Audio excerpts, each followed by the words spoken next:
Hello lovely people, ఎలా ఉన్నారు అందరూ? నేను మీ విజ్జి. ఇవాళ మీకు నేను సమ్మర్ స్పెషల్ అండి పెసరపప్పు పప్పుచారు. మామూలుగా మనం పప్పుచారు ఏంటంటే కందిపప్పుతో చేసుకుంటూ ఉంటాం కదా. పెసరపప్పుతో ఒకసారి పప్పుచారు చేసి చూడండి, చాలా బాగుంటుంది. పైగా చాలా హెల్దీ, ఒంటికి బాగా చలవ కూడా చేస్తుంది. మనం ఈ సమ్మర్లో మనకి పెసరపప్పు ఎక్కువ యూస్ చేసుకుంటే మంచిది కదా. సో అందుకని నేనైతే పెసరపప్పుతో పప్పుచారు ఎలా చేయాలో చూపిస్తున్నాను. గబగబా వీడియోలోకి వెళ్ళిపోదాం. చక్కచక్క చూసేయండి, టకటకా చేసుకోండి. మీకు కనుక నా వీడియోస్ యూస్ఫుల్గా ఉంటే తప్పకుండా నా ఛానల్కి సబ్స్క్రైబ్ అయితే చేసేసుకోండి. ముందుగా ఒక కుక్కర్లో మనం ఒక అరకప్పు పెసరపప్పు ఒక 4-5 సార్లు కడిగేసిన తర్వాత పసుపు వేసి కుక్కర్లో ఒక 4 నుంచి 5 విజిల్స్ వచ్చే వరకు పెసరపప్పునైతే ఉడికించి పెట్టుకోవాలన్నమాట. పెసరపప్పు మనకి రెడీ అయ్యేలోపు చింతపండు, ఒక చిన్న నిమ్మకాయ సైజ్ అంత చింతపండు తీసుకుని నానబెట్టేసి రెడీ చేసి పెట్టుకోండి. ఈలోపుగా పెసరపప్పు కూడా చక్కగా ఉడికిపోయింది. మనం దీన్ని పప్పుచారు ఎలా చేయాలో చూద్దాం. పెసరపప్పు చక్కగా ఉడికిపోయాక మనం దీంట్లో చింతపండు నీళ్లు పోసేద్దాం. చింతపండు నీళ్లు పోసిన తర్వాత దీంట్లో టమోటా ముక్కలు, ఒక పెద్ద టమోటా తీసుకున్నాను, చిన్న చిన్న ముక్కలుగా కట్ చేశాను. ఒక పెద్ద టమోటా, మనం మునక్కాడలు వేసుకుంటే బాగుంటుంది టేస్ట్ అని చెప్పి నేను వేసాను. కావాలంటే వేసుకోవచ్చు, లేకపోతే మీరు స్కిప్ చేయొచ్చు. తర్వాత ఉల్లిపాయలు, ఒక 2 పెద్ద ఉల్లిపాయలు ఇలా పొడుగుగా తరుక్కుని వేసుకున్నాను.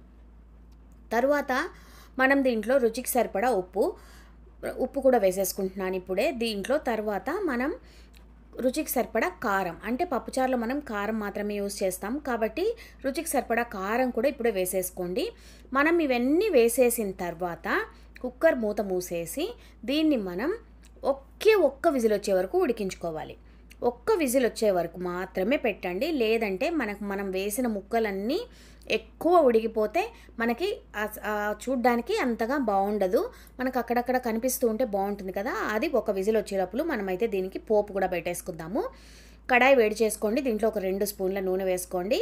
ఆవాలు, జీలకర్ర, ఇంగువ, కరివేపాకు, ఎండుమిరపకాయలు, వెల్లుల్లి రెబ్బలు అన్నీ వేసుకుని పోపు పెట్టుకోవాలి.